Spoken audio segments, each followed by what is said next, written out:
Hello guys, welcome back. हम कर रहे थे बेसिक अकाउंटिंग टर्म्स, तो उसमें कुछ टॉपिक हमारे छूट गए। तो आज की वैसे क्लास ना बेसिक अकाउंटिंग टर्म्स की नहीं है सिर्फ, इसमें अकाउंटिंग इक्वेशन भी कवर होएगा और फाइनल अकाउंट जो तुम्हें बनाने के लिए बाद में नहीं चलेंगे, सबसे लास्ट वाला चैप्टर वो भी हम अभी शुरुआत में उसका बेसिक देख लेंगे कि पूरी कंपनी में, जैसे रिलायंस कंपनी हो गई, टाटा कंपनी हो गई, ये बड़ी बड़ी कंपनी में पूरी अकाउंट्स कैसे बनता है। मैं आज तुम्हें सारा ही अकाउंट्स पढ़ा दूंगा एक ही क्लास में, मतलब बेसिक दे दूंगा सारा कि क्या होता है, कैसे बनता है। वैसे तो वहाँ पे कंप्यूटराइज हो गया, जैसे tally software, SAP software use होता है आजकल मॉडर्न टेक्निक्स में, लेकिन हमारे जो पुराना टाइम था उसमें एंट्री बेसिक तो यही रहता है, चाहे सॉफ्टवेयर में एंट्रीज करो तो यही रहती है। तो हम फटाफट आते हैं, इसको कवर करते हैं। सबसे पहले हम एक्सपेंस की बात करते हैं। एक्सपेंसेस क्या होते हैं, मैंने तुम्हें पहले एक्सपेंडिचर भी पढ़ाया था, वो भी खर्चा है, ये भी खर्चा ही है। बस अंतर क्या है, अंतर कुछ नहीं है, बस उनको हमने क्लासिफाइड किया था on the basis of capital expenditure और रेवेन्यू एक्सपेंडिचर। कैपिटल एक्सपेंडिचर क्या होता था, जो खर्चा मैं, जिस खर्चे का फायदा मुझे एक साल से ज्यादा तक होता था, जिससे मैंने फिक्स्ड एसेट खरीदी थी, बच्चों याद होएगा फिक्स्ड एसेट मतलब जिसका फायदा मुझे एक साल से ज्यादा तक, वो नॉन करंट एसेट नहीं आती है, फिक्स्ड एसेट्स। और प्रीपेड और ये वाले एक्सपेंडिचर जो है, इनका हम क्लासिफिकेशन बस किस बेसिस पे कर रहे हैं, प्रीपेड एक्सपेंस पे और आउटस्टैंडिंग एक्सपेंस। अब फटाफट बात करते हैं प्रीपेड एक्सपेंस की। तो प्रीपेड होते हैं एडवांस में दे दिया है मतलब खर्चा, और बाद में बेनिफिट उठा रहे हैं। जैसे सबसे अच्छा एग्जांपल तुम्हारा क्या है, तुम मोबाइल रिचार्ज कराते हो, तो मोबाइल का बिल एंड में तो नहीं आता, पोस्ट पेड नहीं, प्रीपेड वाले की बात कर रहा हूँ। एक प्रीपेड होता है, पोस्ट पेड आता है। पोस्ट पेड वाले की नहीं, प्रीपेड वाले की। जैसे तुमने एयरटेल का लिया हो तो सबसे पहले बिल ड्यू डेट आ जाती है, लेकिन वो होती है एडवांस में लेता है वो तुमसे पैसे, ठीक है। जो ये वाईफाई कनेक्शन है, ये भी वैसे एडवांस में ही ले रहा है ना। और जो प्रीपेड है वो तो पक्का एडवांस में। रिचार्ज कराते हैं हम 299 का, जैसे मैं कराता हूँ तो अनलिमिटेड डाटा मिलता है, तो वो प्रीपेड है जो हम रिचार्ज वगैरह कराते हैं, ठीक है। रिचार्ज ऑफ मोबाइल फोन्स वगैरह सेम टैरिफ में सेम का, तो ये प्रीपेड एक्सपेंस हो गए। अच्छा, कंपनी में क्या होता है, कंपनी में इसका सबसे अच्छा एग्जांपल होता है इंश्योरेंस प्रीमियम का। अब कंपनी क्या होती है, जैसे मेरी भी याद हो तुम्हें तो क्लोथ वाली, तो क्लोथ वगैरह जल वगैरह ना जाए, जल जाए, जैसे माल वगैरह मेरा जल जाए। अब मैं उसमें शॉप में ही रखता हूँ, इलेक्ट्रिसिटी लगी, आग लग गई, मान लो 3 करोड़ का माल था, वो पूरा का पूरा जल गया, तो इंश्योरेंस में पहले ही करा लूंगा उसकी। क्यों, उससे जल जाएगा ना तो क्लेम मिल जाता है। जैसे तुम स्कूटी वगैरह की भी, गाड़ियों की भी थर्ड पार्टी इंश्योरेंस भी कराते हो। थर्ड पार्टी में तो हो गया कि नुकसान जब थर्ड पार्टी करेगी तो वो फुल इंश्योरेंस कराया करो। फुल इंश्योरेंस में अगर वो थेफ्ट वगैरह उठा ली गई है, जल गई है, कुछ भी होगी, तो तुम्हें पूरा पैसा मिलेगा जितनी उसकी वैल्यू होगी। तो इंश्योरेंस कराया मैंने, मान लेते हैं प्रीमियम दिया, ठीक है। इंश्योरेंस प्रीमियम 1 अक्टूबर को दिया। अब प्रीमियम जो होता है बेसिकली पर एनम होता है, पर एनम दिया 1 अक्टूबर 2023 को। तो बताओ, और ये साल चल रहा है जो अकाउंटिंग ईयर है। अकाउंटिंग ईयर क्या होता है, अकाउंटिंग ईयर की बात समझ लो। अकाउंटिंग ईयर होता है जिस साल की हम पूरी अकाउंटिंग पीरियड ले लेते हैं। मान लेते हैं मेरा अकाउंटिंग पीरियड जो है वो है 1 अप्रैल 2023 से 31 मार्च। एक साल का होता है, कैलेंडर ईयर नहीं लेते ये, अकाउंटिंग पीरियड और फाइनेंशियल ईयर भी कहते हैं इसे।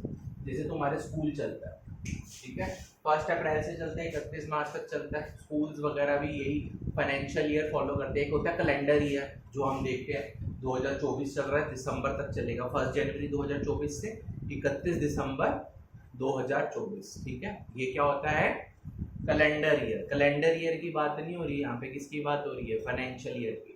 फाइनेंशियल ईयर कब से चालू होता है, जैसे स्कूल का चालू होता है 1 अप्रैल से, तुम्हारे स्कूल खुल जाते हैं, जैसे 11th क्लास में हो गए तुम 1 अप्रैल से 31 मार्च तक, या फेब तक आजकल बच्चों का जल्दी खत्म कर देते हैं, फेब तक चलते हैं, तो ये भी पूरे 12 महीनों का पीरियड होता है। ऐसे ही ना कंपनी क्या करती है, पूरे साल बिजनेस करती है। कौन से अकाउंटिंग पीरियड में, 1 अप्रैल से लेके 31 मार्च, कोई भी डेट हो गई, तो उस समय पूरा ही कैलकुलेट करती है। क्या कैलकुलेट करती है कि कितना खर्चा किया, कितनी सेल्स हुई, एक साल की कैलकुलेट करती है पूरी, कितना खर्चा हुआ, कितनी सेल्स हुई, कितने खर्चे किए, और एंड में कंपनी क्यों बिजनेस कर रही है, प्रॉफिट के लिए। कितना साल के अंत में प्रॉफिट हुआ। तुमने शार्क टैंक देखा होगा, शार्क टैंक सभी देखते हैं आजकल, उसमें यही पूछता रहता है वो, याद है जो बैठे हुए हैं अमन वगैरह जो शार्क्स हैं, वो क्या क्या पूछते हैं कि तुम्हारा ग्रॉस मार्जिन कितना था, मतलब ग्रॉस प्रॉफिट कितना था, नेट मार्जिन कितना था, नेट प्रॉफिट कितना है, समझ में आई। तो ये सारा मैं तुम्हें पढ़ाऊंगा, शार्क टैंक वाला ही पढ़ाऊंगा तुम्हें, ठीक है। शार्क टैंक फिर उसके बाद देखना तुम्हें और चीजें अच्छी तरीके से समझ में आएगी। अच्छा, वहां पे तो क्वार्टरली मंथली भी निकाल सकते हैं वैसे हम, लेकिन ज्यादातर जो बुक्स बनती है पूरे साल की, जो मैंडेटरी लीगल कंप्लायंस है, वो पूरे एक साल का बनता है, ठीक है। तो अब मैंने 1 अक्टूबर 2023 को मैंने मान लो इंश्योरेंस ली, उसका प्रीमियम मान लेते हैं मैंने 3 करोड़ की इंश्योरेंस ली, उसका प्रीमियम मान लेते हैं मैंने 3 लाख पे किया, ठीक है। 3 करोड़ की इंश्योरेंस 3 लाख पे किया। अब ये इंश्योरेंस का कवर जो मैंने प्रीमियम ये 3 लाख पे किया, ये कब तक पे है, ठीक है। 3 करोड़ की इंश्योरेंस में 3 लाख प्रीमियम ले लेते हैं, सिर्फ इंश्योरेंस नहीं लिखते, नहीं तो तुम कंफ्यूज हो जाओगे। 1 अक्टूबर 2024 तक की है। अच्छा, लेकिन मेरा इस समय अकाउंटिंग पीरियड कब से स्टार्ट था? 1 अप्रैल 2023 से, बोलो 31 मार्च 2024, ठीक है। और मैंने इंश्योरेंस प्रीमियम के कब दिए? 1 अक्टूबर 2023, ठीक है। तो मैं इस साल खर्चा जो मेरा असलियत खर्चा बनता है वो कितना बनता है? इस साल में खर्चा कितना बुक करूंगा? सिर्फ इतने पीरियड का, कब से? 1 अक्टूबर से 31 मार्च तक। तो अब मैं डिवाइड कैसे करूंगा? मैं क्या करूंगा, 3 लाख को 12 से डिवाइड करूंगा, और 1 अक्टूबर से 31 मार्च तक कितने महीने बनते हैं? अक्टूबर, नवंबर, दिसंबर, जनवरी, फरवरी, मार्च, 6 महीने। 6 महीनों का इंटरेस्ट, सॉरी इंटरेस्ट कह रहा हूं, प्रीमियम इस साल बुक करूंगा खर्चा, क्योंकि वो इस साल का ही है, ठीक है। कितना हो गया? 1.5 लाख। 1.5 लाख मैं खर्चा है इस साल, प्रॉफिट निकालते समय 1.5 लाख का खर्चा बुक करूंगा। प्रॉफिट कैसे निकालते हैं? Income minus expenses. एक्सपेंसेस में इस साल का कितना दिखाऊंगा? 1.5 लाख। तो बाकी का 1.5 लाख कब दिखाऊंगा? वो मैं दिखाऊंगा अगले साल। बात समझ आ रही है? क्योंकि इस साल में अगले साल के प्रॉफिट में से घटाएंगे उसको, इनकम में से प्रॉफिट निकालते समय। इस साल प्रॉफिट निकालते समय एक्सपेंस कितना लूंगा मैं? 1.5 लाख। और अगले साल प्रॉफिट निकालते हुए एक्सपेंस कितना लूंगा? और 1.5 लाख। तो इस साल का मेरा कितना बना? सिर्फ 1.5 लाख। तो ये बात तुम्हें क्लियर हुई होगी।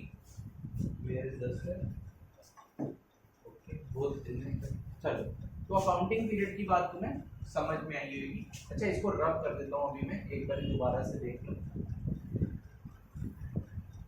ये पहले से लिखना पड़ता है, मैं सोच रहा हूँ टाइम देखता हूँ, लेकिन इससे खिचड़ी बन जाती है। अच्छा, तो प्रीपेड एक्सपेंस हो गया, एडवांस में पेमेंट करी है, बेनिफिट हमें 800। प्रीमियम मैंने एडवांस में 1 अक्टूबर 2023 को पे किया, पूरे साल का बेनिफिट मुझे एंड में मिल रहा है। अगर बीच में माल चोरी हो जाता है, आग लग जाती है, तो मुझे पूरा 3 करोड़ का क्लेम मिलेगा, ठीक है।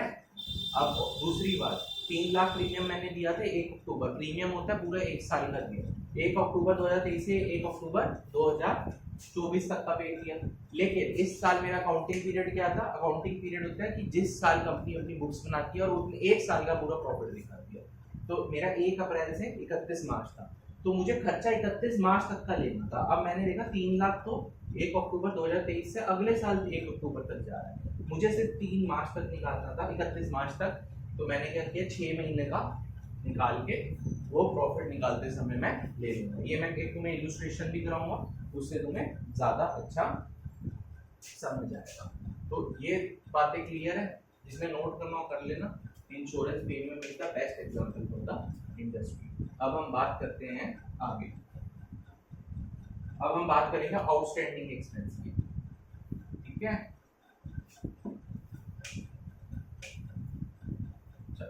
आउटस्टैंडिंग एक्सपेंसेस क्या होते हैं?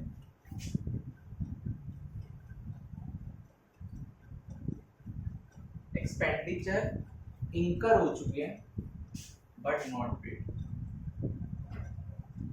या एक्सपेंसेस इनकर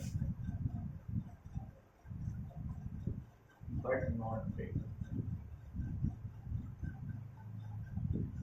मतलब क्या हुआ इसका?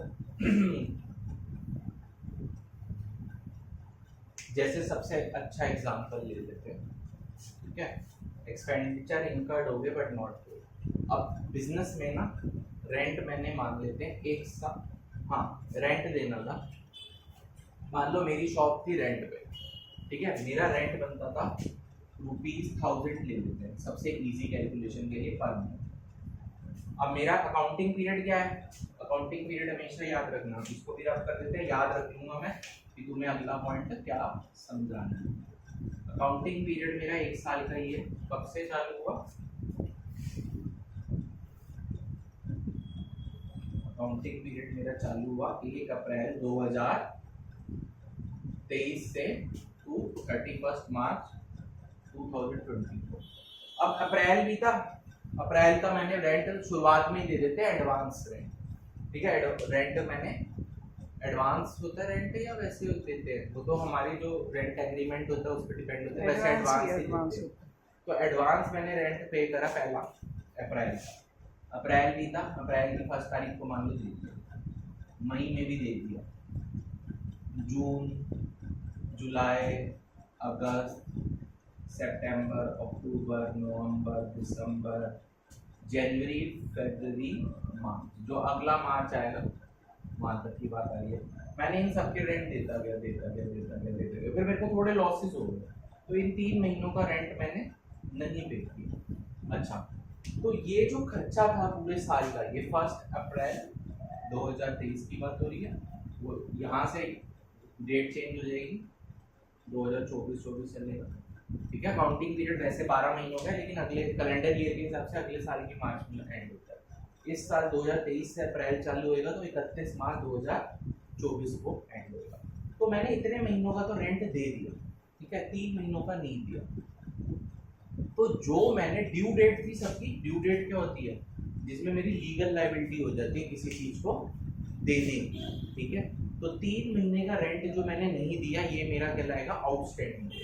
कितना बना 3 महीने का आउटस्टैंडिंग रेंट, कोई बताएगा? 1000 रुपए इसके भी बने, जनवरी के भी, फरवरी के भी 1000 बने और मार्च के भी 1000, तो 3000।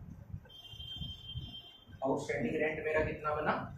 3000, जो मैंने पे नहीं किया, ठीक है। तो आउटस्टैंडिंग एक्सपेंसेस हो गए, एक्सपेंस इंकर्ड है, इंकर्ड मतलब ऑकर हो गया, ऑकर मतलब होता है हो गया है, मतलब वैसे हो, मतलब बुक हो गया है, बुक तो करना पड़ेगा, ये मेरे को देना पड़ेगा, मैं भाग तो सकता नहीं।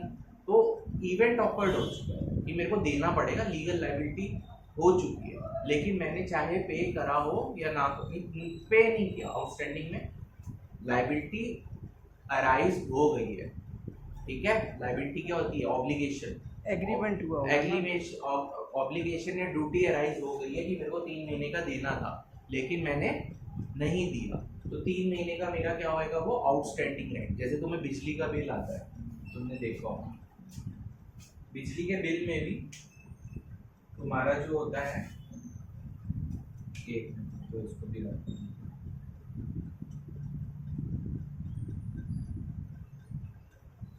अच्छा, बिजली के बिल में भी तुम्हारे ड्यू डेट लिखी हुई है, जैसे तुम्हारा इलेक्ट्रिसिटी बिल आया, ठीक है। अब बिजली का बिल शायद एक महीने के एंड में आता है, ठीक है। तुमने अप्रैल, अब कौन से चल रहा है, वैसे जुलाई चल रहा है, ठीक है। तो अगस्त में मान लो तुम्हारा बिल आया जुलाई का, ड्यू डेट आई 7 अगस्त को, कि तुम्हें पे करने हैं 2024 को 2000 रुपये, ठीक है। ये ड्यू डेट है, ड्यू डेट होती है, ड्यू डेट भी समझ लो, ये हमेशा यूज होगी अकाउंट में, लीगल ऑब्लिगेशन जिस दिन मेरी अराइज हो जाएगी, लीगल ऑब्लिगेशन, किसी चीज को पे करने की लीगल ऑब्लिगेशन जिस दिन मेरी अराइज हो जाएगी, वो मेरी क्या कहलाएगी? Due date. तो मेरी लीगल ऑब्लिगेशन, वैसे देखो मेरा जो इलेक्ट्रिसिटी बिल आया वो 1 जुलाई, ठीक है, 2024 से 31 जुलाई तक था, 3 दिन सितंबर, जुलाई में 31 के थे, तो 1 महीने का था, लेकिन मेरा जो बिल की डेट आई 7 अगस्त को, तो मैं आउटस्टैंडिंग कब दिखाऊंगा अपना? अगर मैंने ये 7 अगस्त को पे नहीं किया और मैं मान लो 31 अगस्त तक आ गया, तो 31 अगस्त को ये मेरा, या 8 अगस्त को, 7 अगस्त तक तो ये आउटस्टैंडिंग नहीं रहा क्योंकि मेरी लीगल ऑब्लिगेशन अरेंज नहीं हुई, 8 अगस्त को मैं इसका आउटस्टैंडिंग बना, आउटस्टैंडिंग इलेक्ट्रिसिटी, ठीक है। कि जब तुम्हें पेमेंट करनी थी, एक्सपेंस इंकर हो चुका है, मतलब एक्सपेंस इंकर मतलब कि तुम्हारी लायबिलिटी उत्पन्न हो चुकी है देने की, ठीक है, और तुम्हारी इंटेंशन भी है देने की, ये नहीं कि भाग जाना। तो इंटेंशन है लायबिलिटी अराइज हो चुकी है और तुमने तब पे नहीं किया, तब उसे कहते हैं हम आउटस्टैंडिंग। उस ड्यू डेट के बाद से वो चीज क्या बन जाती है तुम्हारी आउटस्टैंडिंग। 7 तारीख तक करा दो तो कोई आउटस्टैंडिंग नहीं, 7 तारीख के बाद अगर टाइम बीत गया तो वो तुम्हारे लिए आउटस्टैंडिंग खर्चा हो जाएगा। चलो फटाफट सम अप करते हैं। अभी हमने क्या पढ़ा, एक्सपेंसेस पढ़ा, एक्सपेंसेस पढ़ा। सबसे पहले हमने अकाउंटिंग पीरियड पढ़ा। अकाउंटिंग पीरियड क्या होता है, जिस समय कंपनी अपना पूरा 1 साल का होता है वो, और पूरा कंपनी अपना सारी बुक्स ऑफ अकाउंट मेंटेन करती है 1 साल के लिए, कि 1 साल में कंपनी अपने आप को रिव्यू करती है कि कितना प्रॉफिट हुआ। जैसे तुम न्यूज में भी सुनते होगे रिलायंस की जैसे बैलेंस शीट वगैरह प्रॉफिट वगैरह होते हैं, स्टॉक मार्केट भी देखते होगे। जैसे क्या होता है रिलायंस का ना, जैसे प्रॉफिट हुआ 3000 करोड़ मान लेते हैं, वो ये पूरे साल का बताएगा। मतलब मान लो 1 अप्रैल 2023 से 31 मार्च 2024 तक रिलायंस का प्रॉफिट हुआ 3000 करोड़, तो उसका शेयर प्राइस देखना स्टॉक मार्केट में बढ़ने लग जाएगा। क्यों बढ़ेगा, क्योंकि प्रॉफिट हुआ है, प्रॉफिट हुआ है तो अच्छा है, शेयर होल्डर को भी मिलेगा। ये भी हमारा वैसे 10th में सॉरी 11th 12th में चैप्टर है वो कंपनी अकाउंट्स का, उसमें तुम्हें सिखाया जाएगा ये सारी बातें। उसमें शेयर वगैरह तो नहीं पढ़ाते, लेकिन मैं थोड़ा बहुत तुम्हें उससे लीक करके पढ़ाऊंगा। तो ये समझ आया, अकाउंटिंग पीरियड 1 साल का होता है। कंपनी जिस समय पूरा अपना बुक्स ऑफ अकाउंट मेंटेन करती है और पूरा 1 साल का प्रॉफिट निकालती है अपनी परफॉर्मेंस को वो करने के लिए, रिव्यू करने के लिए। कंपनी बिजनेस कर रही है, किस लिए कर रही है, बिजनेस का मेन पर्पस क्या होता है, सबसे बड़ा मोटिव होता है प्रॉफिट कमाना। कोई भी बिजनेस प्रॉफिट के लिए किया जाता है, सोशल सर्विस तो नहीं कर रहा ना कोई, ठीक है। मेरा भी प्रॉफिट मोटिव है यहाँ पे कि तुम बच्चे ऑनलाइन देखोगे, यूट्यूब चैनल चलेगा या मेरे से क्लासेस लोगे, ठीक है। तो सबका प्रॉफिट मोटिव तो है, ठीक है। तो कंपनी का प्रॉफिट मोटिव होता है और वो पूरा 1 साल का अपना निकालती है कि परचेज कितनी है, वो अकाउंटिंग पीरियड होता है। 1 साल का प्रॉफिट कितना हुआ है अल्टीमेटली। तो अकाउंटिंग पीरियड ज्यादातर कैलेंडर ईयर में होके क्या होता है, फाइनेंशियल ईयर जो स्कूल वाला चल रहा है, 1 अप्रैल 2023 से 31 मार्च जो अभी चल हो चुका है, 31 मार्च 2024 से। अब तुम्हारा जो करंटली चल रहा है वो 1 अप्रैल 2024 से कब तक जाएगा, 31 मार्च 2025 तक। तब तक तुम 11th भी पास हो चुके हो। तो अकाउंटिंग पीरियड समझ में आ गया। तो एक्सपेंसेस वही थे, खर्चे जो पहले मैंने बताए थे, खर्चा ही होता है। अब तुम्हारी उसमें डेफिनेशन लिखी हुई है, cost income to earn revenue.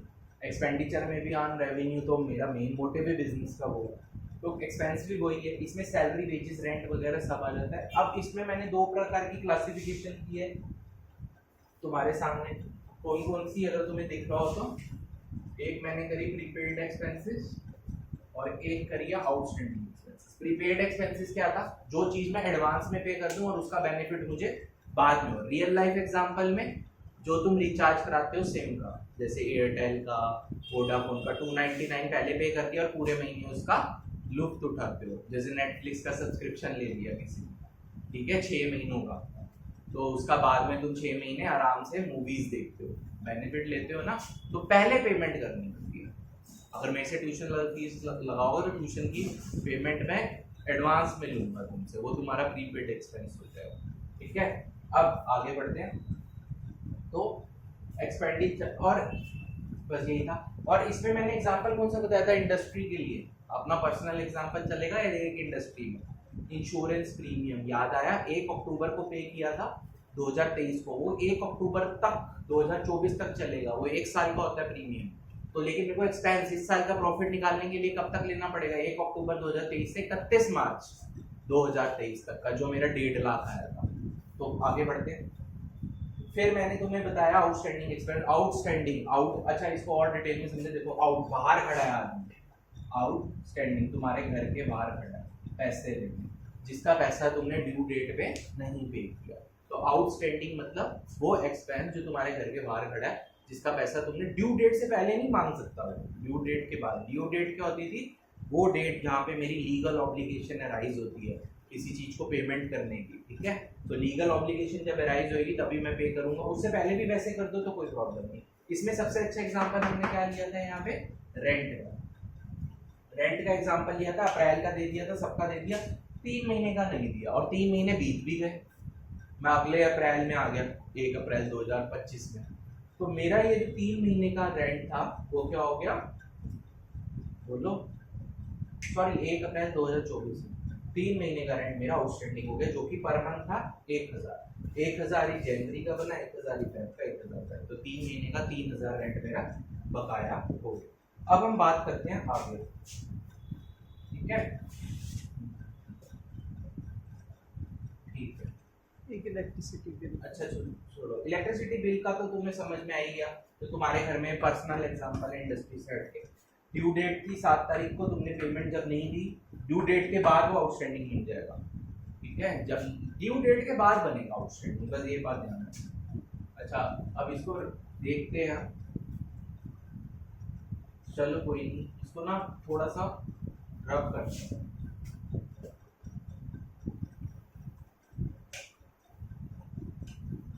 तो तुम्हें याद होगा, क्या याद होगा तुम्हें,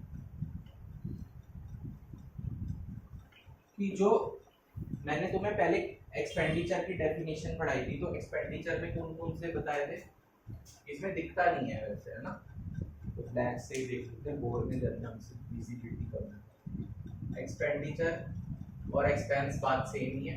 एक्सपेंडिचर में मैंने तुम्हें क्लासिफिकेशन बताई थी, कैपिटल एक्सपेंडिचर की और रेवेन्यू एक्सपेंडिचर की बताई थी, तुम्हें याद हो तो।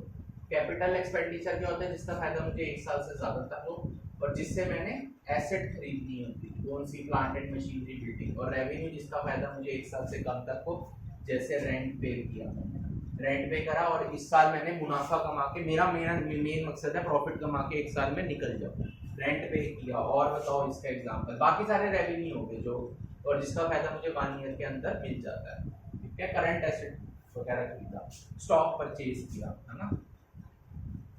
परचेजेस का वैसे अलग अकाउंट खुलता है, लेकिन वैसे रेवेन्यू एक्सपेंडिचर ही मान के चलते हैं उसे। और एक्सपेंस में मैंने तुम्हें क्या बताया, प्रीपेड और आउटस्टैंडिंग, ये मैं तुम्हें पहले बता चुका हूँ, ये अब बताया। तो एक्सपेंस की क्लासिफिकेशन 4 तरीकों से होती है। एक capital expenditure revenue on the basis of term मतलब कि 1 साल से ज्यादा का फायदा तो कैपिटल, और 1 साल से कम का फायदा दे जो एक्सपेंडिचर वो रेवेन्यू, और on the basis of prepaid और आउटस्टैंडिंग, ठीक है।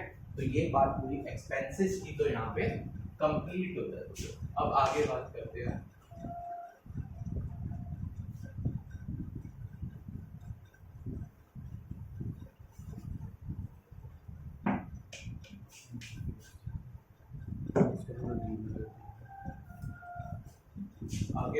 अच्छा आगे ना हमें फिक्स्ड एसेट भी थोड़ा बता देता हूँ, ये क्लास थोड़ी ना अगली बार भी चलेगी। तो अभी आज मैं सोच रहा था तुम्हें ये वाला एग्जाम्पल एक साथ में लिखना है, तुम्हें पूरी अकाउंटिंग बता दूं, कंपनी में पूरी अकाउंटिंग होती कैसे, एक आइडिया दे दूं जिससे पूरी अकाउंट्स तुम्हारी इजी हो जाए, तुम्हें पूरी अकाउंट्स जो लगेगी इजी लगेगी, ठीक है। एक आइडिया देने के लिए तुम्हें एक क्वेश्चन कराया जाएगा जिसमें कंपनी की सारी बुक्स बनाएंगे, चाहे तुम्हें नहीं आती वो मैं तुम्हें इजीएस्ट वे बताऊंगा। जैसे बचपन में प्रॉफिट कैलकुलेट करते थे इनकम माइनस एक्सेस, वो करके बताएंगे हमसे, ठीक है। तो वो करेंगे अभी, लेकिन हम थोड़ा और देखते हैं तुम्हारी क्या चीज है। अच्छा प्रॉफिट क्या होता था,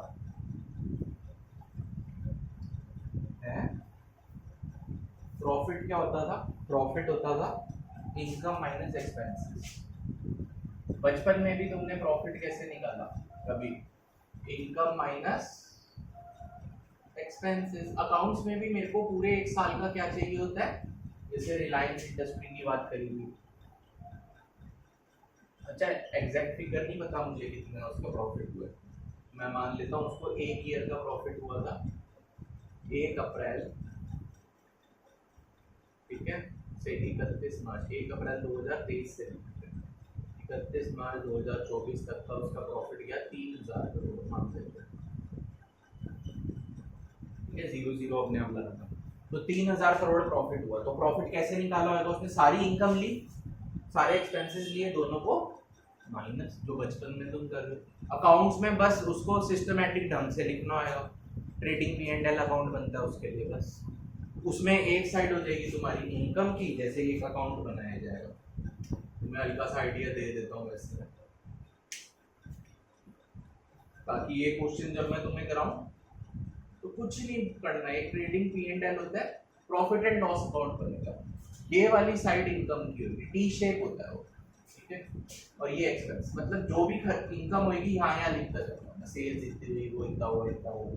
मान लो टोटल इनकम आई मेरी 5,000 करोड़, ठीक है, टोटल इनकम। और टोटल खर्चे मेरे परचेजेस वगैरह, डायरेक्ट एक्सपेंस, इनडायरेक्ट एक्सपेंस, ये रेंट, लेबर वगैरह 2,000 करोड़। बताओ प्रॉफिट कितना हुआ?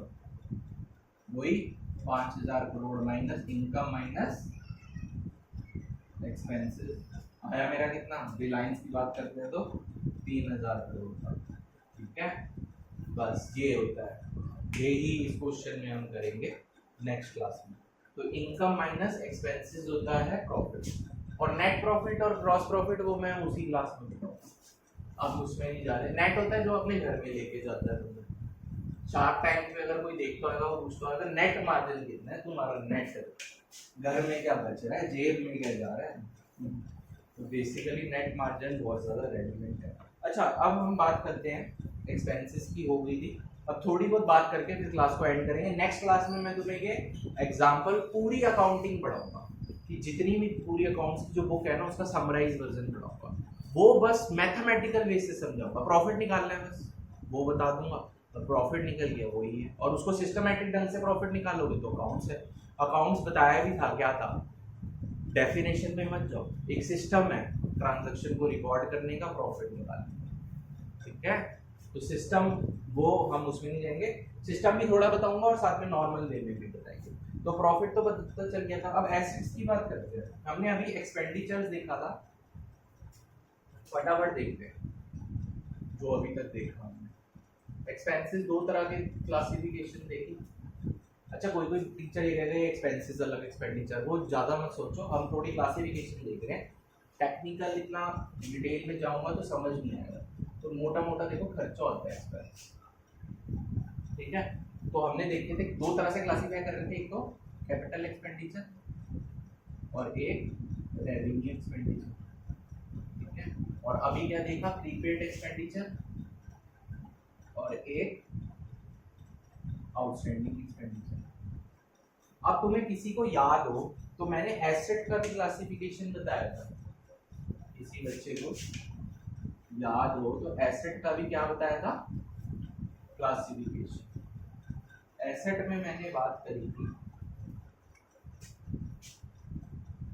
एसेट होती क्या थी वैसे, प्रॉपर्टी ओन्ड बाय बिजनेस या इंडिविजुअल। अच्छा, बिजनेस मतलब रिलायंस इंडस्ट्री की प्रॉपर्टी, रिलायंस इंडस्ट्री अलग है, मुकेश अंबानी अलग है, सेपरेट लीगल एंटिटी लगता है वैसे कंपनीज में, ठीक है। तो रिलायंस इंडस्ट्री के अपने नाम पे प्रॉपर्टी होगी, मुकेश अंबानी का अपना पर्सनल घर है और रिलायंस इंडस्ट्री के नाम पे नहीं है।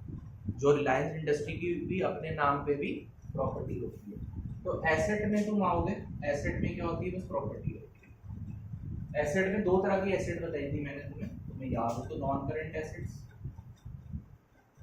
अच्छा, इसमें क्या था, नॉन कैपिटल एक्सपेंडिचर जिसका फायदा मुझे 1 साल से ज्यादा तक, और रेवेन्यू जिसका फायदा विद इन 1 ईयर होता है। तो कैपिटल एक्सपेंडिचर से ही नॉन करेंट एसेट खरीदी जाती थी जिसका फायदा मुझे 1 साल से ज्यादा तक हो। तो इसमें फर्दर क्लासिफिकेशन करी गई है, और इसका मेन पर्सन रीसेल का नहीं होता, इसको सेल नहीं करना होता, जैसे प्लांट एंड मशीनरी वगैरह था ना, बिजनेस ऑपरेशन करना होता है। इसका मेन मकसद क्या होता है, बिजनेस ऑपरेशन, मतलब अपना बिजनेस चलाने के लिए। जो मैंने क्लोथ का अपना काम किया था उसमें क्या बिजनेस ऑपरेशन चला रहा था मैं, किसी को याद हो तो, प्लांट एंड मशीनरी ली थी, स्विंग कर रहा था ना, क्लोथ को बना के बेच रहा था, धागे से क्लोथ बना रहा था, मशीनें लगाई हुई थी जिससे धागा बनता था, ठीक है। तो नॉन करेंट एसेट में भी फर्दर क्लासिफिकेशन की गई है, जिसमें आती है तुम्हारी फिक्स्ड एसेट्स। तो हम थोड़ा और डिटेल में जा रहे हैं एसेट। अच्छा, फिक्स्ड एसेट्स में भी सेम है, जिसका रीसेल पर्पस ना हो। किसके अंदर आ रही है ये, इसी के अंदर आ रही है नॉन करेंट, ठीक है। इसका रीसेल पर्पस ना हो और क्या हो, और सॉरी हाँ, टू मतलब बिजनेस ऑपरेशन ही है, या टू इंक्रीज अर्निंग कैपेसिटी। एक बात बताओ, प्लांट एंड मशीनरी अगर तुम्हें याद हो तो मैंने 3 करोड़ की ली थी शायद। प्लांट एंड मशीनरी से क्या, हाथ से गांधी चरखा चलाते थे, उससे धागा बनाते थे। अब मैं मशीनें लगाऊंगा तो मेरे से ज़्यादा धागा बनेगा, अर्निंग कैपेसिटी, मतलब बिजनेस ऑपरेशन के लिए बेसिकली यही चीज़ है। ठीक है, तो इसमें क्या आता है, फर्दर क्लासिफिकेशन करी बस नॉन करंट एसेट और फिक्स्ड एसेट। इसमें क्या आता है फिक्स्ड एसेट्स में, बेसिकली आता है प्लांट एंड मशीनरी, जिसका फायदा मुझे 1 साल से ज़्यादातर यही लिख देते हैं बस। प्लांट एंड मशीनरी को P&M लिख देते हैं और लैंड एंड बिल्डिंग। बात सेम ही है, नॉन करंट ही फिक्स्ड एसेट है। ठीक है, अब आगे बढ़ते हैं। ठीक है, आगे बढ़ते हैं। फिक्स्ड एसेट का फर्दर क्लासिफिकेशन किया गया है टेंजिबल और इंटेंजिबल। मैं ये क्यों पढ़ा रहा हूँ, कोई बच्चे बुक देखेंगे तो कहेंगे सर ने तो पता नहीं एसेट पढ़ा के छोड़ दिया, आगे तो डिटेल में तो जा ही नहीं रहे, तो ऊपरी ऊपरी पढ़ा रहे। ऊपरी इस वजह से पढ़ा रहा हूँ, तुम्हारा इतना अभी इस सब्जेक्ट के साथ फैमिलियर नहीं है।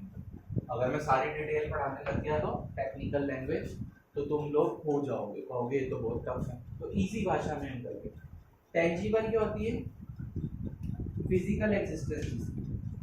फिजिकल एग्जिस्टेंस सब एसेट जिसको मैं छू सकूं, फिजिकली छू सकूं, जैसे एग्जिस्टेंस। ठीक है, टच कर सकते, जैसे बताओ बिल्डिंग को टच करके देख सकते हैं, हाँ फिक्स्ड एसेट का क्लासिफिकेशन कर रहा हूँ ये। बिल्डिंग को टच करके देख सकते हैं, हाँ देख सकते हैं। प्लांट एंड मशीनरी को टच करके देख सकते हैं, हाँ देख सकते हैं। हर चीज को देख सकते हैं, मोबाइल फोन भी एसेट है, प्लांट एंड मशीनरी सारी ये होगी। इनटेंजिबल कौन सी होती है, जिसकी फिजिकल एग्जिस्टेंस ना हो, जिसको टच ना कर सके, ये क्या होती है, ठीक है, जिसको नॉट टचेबल है ना।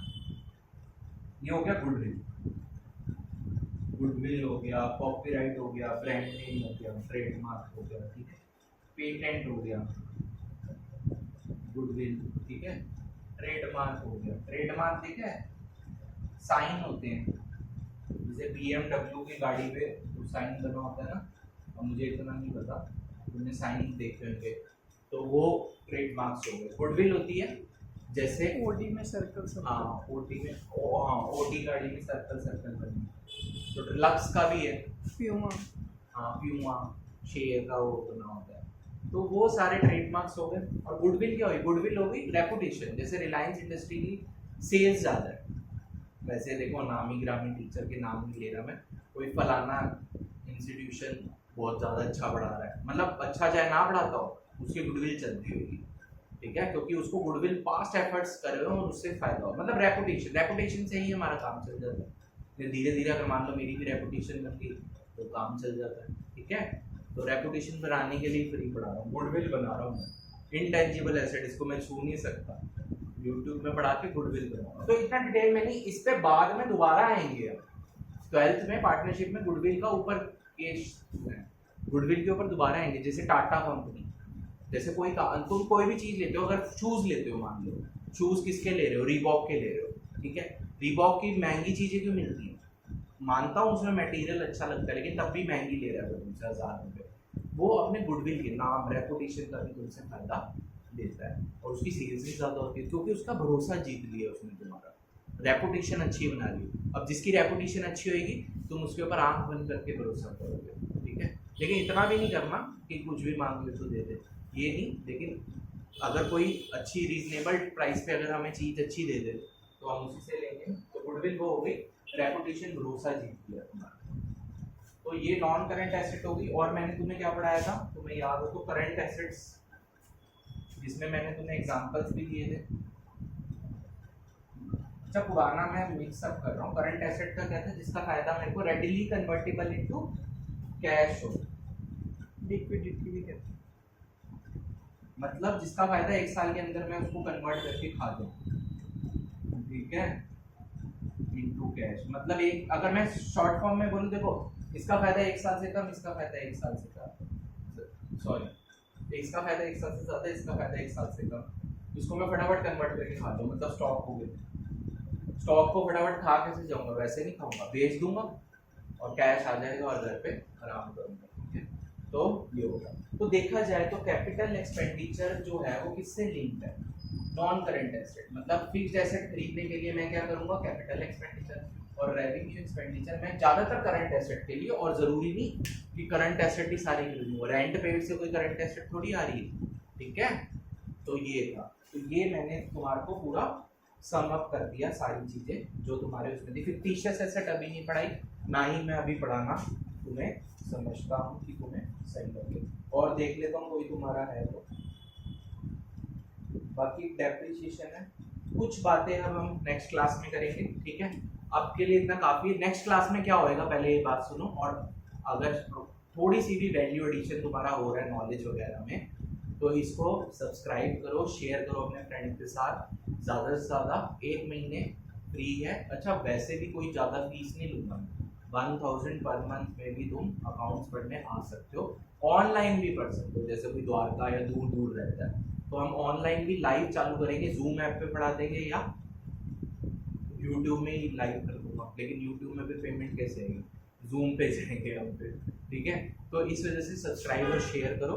अगली क्लास में हमारे थोड़ी बहुत बेसिक अकाउंटिंग टर्म्स रह गई है, और मैं तुम्हें सारी अकाउंटिंग पढ़ाऊंगा कि क्या होती है, जिसमें अकाउंटिंग इक्वेशन भी आ गई तुम्हारी, फाइनल अकाउंट भी हो गए, सारी चीजें एक साथ बताऊंगा। मेनली अकाउंटिंग इक्वेशन की क्लास नेक्स्ट क्लास में चालू है।